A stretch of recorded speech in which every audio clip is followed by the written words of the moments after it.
Yo, what's up guys? Chase the Bro here, and welcome back to another Dark Souls 3 build video. Today I'm going to be showcasing my favorite low-level invasion build. It is by far one of the most powerful builds I have ever created. I win 99% of my evasions, and it's awesome because it's a low-level build, so we're kind of getting away from the meta here. I want to get a little bit more creative with my builds. That being said, let me just introduce the build a little bit to you guys. So, it is a soul level 30 invasion build focused around using the heavy spiked mace. However, the build itself is a bleed build. I know it's funny that I'm using a heavy infused weapon for a bleed build, and you would think that using a blood gem would be much better, but you actually get a higher bleed rate from a heavy infused spiked mace with carthus rouge than you would with a blood infused spiked mace. You also get a much higher damage output from a heavy infused spiked mace than you would a blood infused one at soul level 30. And the reason for that is simple: your weapon is only upgraded to +3. Now, getting into the actual tactics of the build, the spiked mace is a slow weapon, yes, but it has great range and it has a true combo. You're able to connect the R1, L2, and R1 all into one combo, which does on average over 400 damage, and sometimes you get the bleed to proc with just 3 hits, but on average you're going to need 4 hits to get the bleed meter filled. But once you do, that does around 800 damage, and it's quite easy to deal with multiple enemies at a time when you have hyper armor from the spiked mace. So you are going to be trading, which you have a high health pool for at this soul level. I made sure to only hit the requirements for the spiked mace, and then with the remainder of my points I poured them into vigor, because this build requires a lot of trading and you're always fighting 3v1, so you're going to want a giant health pool.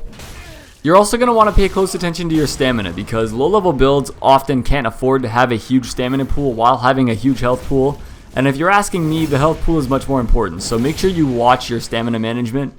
This weapon does consume a large amount of stamina, so you're not going to want to be just swinging blindly. You want to make sure when you're attacking that it's going to connect with your opponent.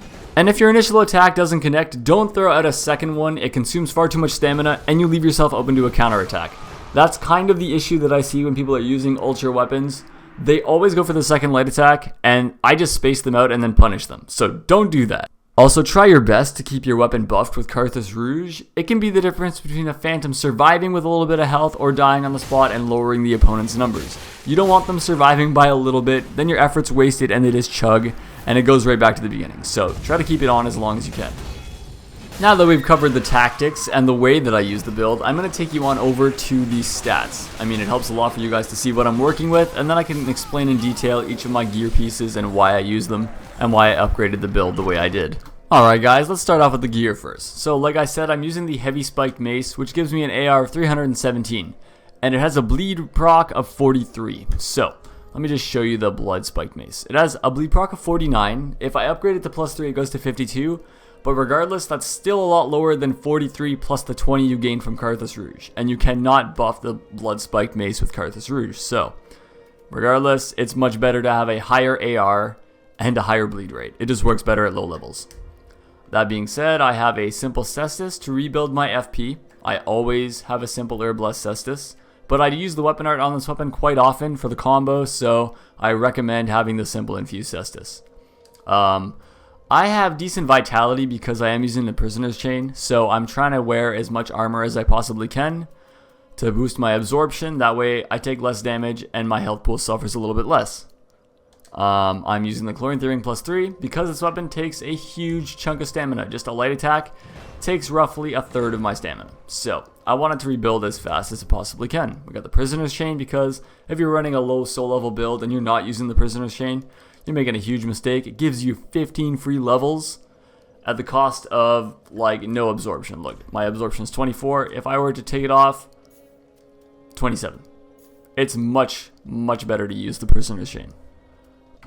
The Ring of Favor +3 is also kind of another staple ring. If you check out my health bar and my stamina bar right now, if I were to take off the Ring of Favor, I lose a decent amount of stamina and health. It's kind of worth it in my opinion. If you were going to swap that ring for anything, I'd say switch it up for the Hornet ring if you plan on parrying, or any other ring that you guys like a lot, just depending on the invasion. But I always use the Ring of Favor +3 on my low soul level builds.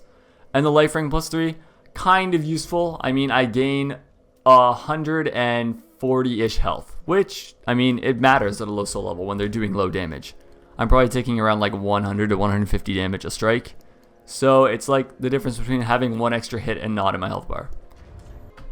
I keep the budding green blossoms on me, again, because this weapon does consume a lot of stamina, so you want it to regenerate as fast as possible. You need your carthus rouge for the reasons that I've explained.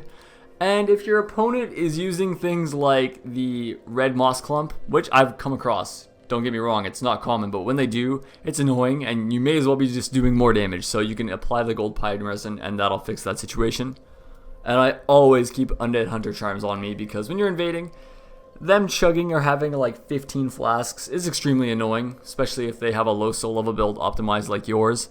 It's putting you at a huge disadvantage, so keep that on you. It helps out quite a lot. That's pretty much it for the build video, guys. Thank you for watching. I'm still working on a ton of low level builds. I think it's more interesting than meta at the moment because I've done so many at soul level 120. And it's a lot harder to make an overpowered low level build, I find anyway.